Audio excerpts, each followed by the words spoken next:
श्री स्वामी समर्थ. स्वागत आहे तुमचं माझ्या युट्यूब चॅनलवरती.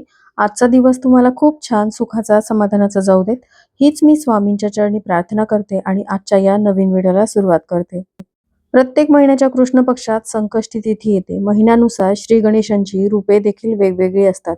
शुक्ल आणि कृष्ण पक्षातील चतुर्थी तिथी श्री गणेशांच्या पूजेसाठी विशेष मानली जाते. या तिथीला श्री गणेशांची आराधना केली तर पूजेचे इच्छित फळ मिळते.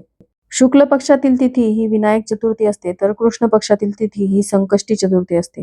या दिवशी गणेशांची पूजा अर्चनासह व्रताचा संकल्प घ्यावा, यामुळे सुख आणि सौभाग्याची प्राप्ती होते. या दिवशी मनोभावे व्रत केल्याने सर्व संकटांपासून मुक्ती मिळते, तसेच आर्थिक चणचण देखील कमी होते.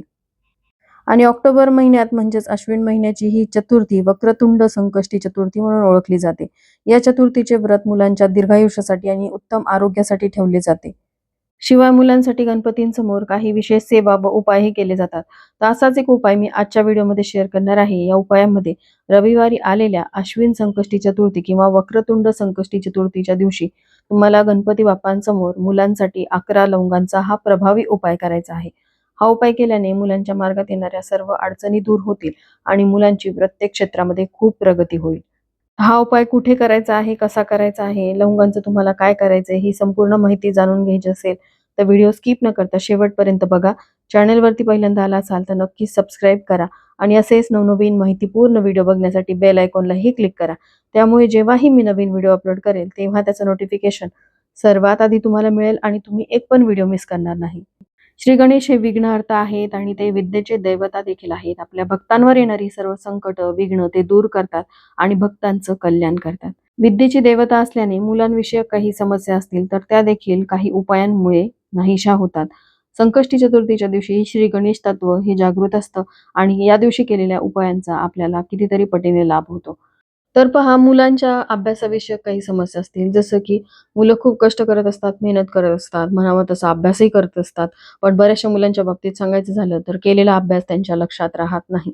पण श्री गणेशांची आराधना केल्याने, त्यांच्या सेवा केल्याने मुलांमध्ये हळू फरक पडतो. आणि काही मुलं खूप हुशार असतात, अभ्यासातही त्यांचं मन लागत असतं. त्यासाठी ते कष्ट घेत असतात, मेहनत घेत असतात. तरी देखील त्यांच्या कष्टाला, मेहनतीला नशिबाची साथ मिळत नाही आणि म्हणावं तसं परीक्षेमध्ये त्यांना यश मिळत नाही. आजचं युग हे स्पर्धेचं आहे आणि स्पर्धात्मक परीक्षेमध्ये म्हणावं तसं यश मिळावं, मुलांची भरभरून प्रगती व्हावी, त्यांची नोकरी व्यवसायाच्या ठिकाणी प्रगती व्हावी असं प्रत्येक आई-वडिलांना वाटत असतं. काही मुलांवरती वारंवार संकट येतात, विघ्न येतात. मग ते आजारपणाच्या रूपात असतील किंवा ते सतत पडत असतील, त्यांना लागत असेल किंवा इतर काही गोष्टी त्यांच्यासोबत घडत असतील, त्यामुळे त्याचा परिणाम त्यांच्या शाळेवरती होतो, त्यांच्या अभ्यासावरती होतो. तर ही जी काही संकटं किंवा त्यांना जे दोष आहेत, मग ते नजर दोष असतील किंवा इतर काही दोष असतील, ज्यामध्ये पितृदोष किंवा बाहेरील काही नकारात्मकता याचा त्यांना त्रास होत असेल, तर ते दूर व्हावेत यासाठी देखील श्री गणेशांची आराधना केल्याने त्यांच्यावर येणारी सर्व संकट, विघ्न ही दूर होतात. आता तुमची 1 मुलं असतील, 2 मुलं असतील किंवा मुली असतील, प्रत्येकासाठी हा उपाय तुम्हाला करता येणार आहे. मुलं बाहेरगावी शिकायला असतील, तर कसा हा उपाय करावा हे देखील मी पुढे तुमच्यासोबत शेअर करणारच आहे. त्यामुळे व्हिडिओ कंटिन्यू बघत राहा. तर आता रविवारी ही संकष्टी चतुर्थी आलेली आहे. ही संकष्टी चतुर्थी वक्रतुंड संकष्टी चतुर्थी किंवा अश्विन संकष्टी चतुर्थी या नावाने सुद्धा ओळखली जाते. तर पहा, रविवारी आलेल्या संकष्टी चतुर्थीच्या दिवशी पहाटे लवकर उठायचं आहे. उठल्यानंतर आपल्या घराची स्वच्छता वगैरे करून घ्यायची. त्यानंतर अंघोळ करून सगळ्यात आधी आपल्याला देवपूजा करायची आहे. आपल्या प्रत्येकाच्या देवघरामध्ये श्री गणेशांची मूर्ती किंवा फोटो हा असतोच.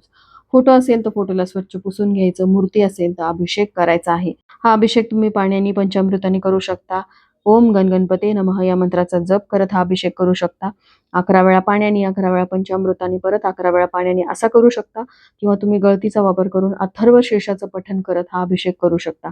जेही अभिषेकाचं पाणी आहे ते तुम्ही तुमच्या मुलांना प्यायला द्यायचं आहे. मुलं तुमच्या जवळ राहत नसतील तर ते तीर्थ तुम्ही स्वतः पिऊ शकता किंवा उरलेलं पाणी तुम्ही झाडांना टाकू शकता, फक्त तुळस सोडून. त्यानंतर गणपतींची तुम्हाला पंचोपचारे पूजा करायची आहे, ज्यामध्ये गणपती बाप्पांना गंध, अक्षदा, लाल रंगाचं जास्वंदाचं फूल, 21 दुर्वांची एक जुडी बाप्पांना अर्पण करायची. शिवाय बाप्पांच्या आवडीचा मोदक त्यांना अर्पण करायचा किंवा बुंदीचे लाडू तुम्ही अर्पण करू शकता. अशा प्रकारे पंचोपचारे बाप्पांची पूजा केल्यानंतर मग तुम्हाला उपाय करायचा आहे. आता उपाय जो आहे तो तुम्ही दिवसभरामध्ये कधीही करू शकता. रविवारी संकष्टी चतुर्थी आहे तर सकाळपासून ते रात्रीपर्यंत तुम्ही कधीही हा उपाय करू शकता. रात्री म्हणजे चंद्रोदयापर्यंत, फक्त दुपारी 12 ते 12:30 या वेळेमध्ये आपण कोणतीही सेवा करत नाही. इतर वेळेमध्ये तुम्हाला हा उपाय तुमच्या वेळेनुसार कधीही करता येईल. तुम्ही मुलांना सोबत घेऊ शकता किंवा तुम्ही स्वतः आई किंवा वडिलांपैकी एकाने केला तरी चालेल. बऱ्याचदा आईचा मासिक धर्म आलेला असतो. अशा वेळेस हा उपाय वडिलांनी केला तरीही चालेल किंवा मुलांकडून देखील तुम्ही करून घेऊ शकता. तर या उपायासाठी आपल्याला 11 लवंगा घ्यायच्या आहेत. तर ह्या लवंगा ज्या आहेत त्या फूल असलेल्या असाव्यात. कुठेही तुटलेल्या, फुटलेल्या ह्या लवंगा या उपायासाठी वापरायच्या नाहीत. आता तुमची 2 मुलं आहेत. दोन्ही मुलांसाठी तुम्हाला हा उपाय करायचा आहे. त्यांच्या ज्या काही समस्या आहेत त्या दूर व्हाव्यात यासाठी. तर प्रत्येकी तुम्हाला 11-11 लवंगा 2 मुलांसाठी घ्यायच्या आहेत. आता हा उपाय तुम्ही कुठे करावा? तर तुम्ही घरी देखील करू शकता किंवा तुम्हाला जर जवळच असलेल्या मंदिरामध्ये जाऊन करणं शक्य असेल, तर तिथे जाऊन तुम्ही करू शकता. पण आता जर मंदिरात जाणं शक्य नसेल, तर घरीच तुम्हाला देवघरासमोर बसून हा उपाय करायचा आहे. तर गणपती बाप्पांचं जिथे आपण पूजन केलेलं आहे, तिथे एक आसन टाकायचं. आसनावरती बसायचं आणि ह्या सेवेला सुरुवात करायची. तर आता सेवा काय करायची आहे, तर ह्या 11 लवंगा हातामध्ये पकडून तुम्हाला 11 वेळा अथर्वशीर्षाचं पठण करायचं आहे. अथर्वशीर्ष 10 वेळा पठण करायचं आणि 11व्या वेळेस तुम्हाला अथर्वशीर्षाची फलश्रुती पठण करायची आहे. परत एकदा सांगते, अथर्वशीर्ष नित्य सेवा स्तोत्र मंत्र या पोथीमध्ये दिलेला आहे. ते अथर्वशीर्ष तुम्हाला वाचायचं आहे. फलश्रुती मात्र शेवटच्या वेळेस म्हणजे 11व्या वेळेस ज्यावेळेस तुम्ही अथर्वशीर्ष पठण कराल, त्यावेळेस ते फलश्रुतीसहित तुम्हाला पठण करायचं आहे.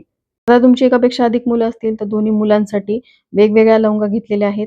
तर पहिल्या लवंगांवरती 11 वेळा अथर्वशीर्षाचं पठण करून झालं, की त्या लवंगा तुम्हाला एखाद्या डब्बीमध्ये ठेवायच्या आहेत. त्यानंतर दुसऱ्या मुलासाठी सेम अशाच प्रकारे 11 लवंगा घ्यायच्या, 11 वेळा अथर्वशीर्षाचं पठण करायचं आणि त्या लवंगा तुम्हाला दुसऱ्या डब्बीमध्ये भरून ठेवायच्या आहेत.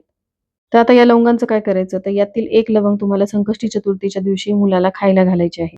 आता उरलेल्या 10 लवंगांचं काय करायचं? तर दुसऱ्या दिवशीपासून म्हणजे रविवार नंतर दुसऱ्या दिवशी सोमवार आहे. सोमवारपासून या 10 लवंगा तुमच्याकडे शिल्लक राहतील. मग सोमवारी तुम्हाला 1 लवंग घ्यायची, त्यावरती अथर्वशीर्षाचं पठण करायचं, परत ती मुलाला खायला घालायचे. असं तुम्हाला 11 दिवस करायचंय. 11 दिवसाची ही सेवा आहे. बघा मुलांना खूप फरक जाणवेल. मुलं आजारी पडत असतील, मुलांवर वारंवार संकटं येत असतील, त्यांची अभ्यासामध्ये प्रगती होत नसेल, नोकरी व्यवसायाच्या ठिकाणी भरभराट होत नसेल, ज्याही समस्या आहेत त्या संपूर्णपणे नष्ट होतील. त्यांच्या अडचणी दूर होतील आणि त्यांची प्रत्येक क्षेत्रामध्ये प्रगती होईल.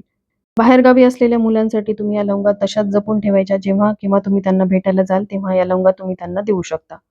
तर चला याबरोबरच आजचा हा व्हिडिओ मी इथंच एंड करते. व्हिडिओ आवडला असेल, हेल्पफुल वाटला असेल तर लाईक, शेअर, सबस्क्राईब करा. श्री स्वामी समर्थ.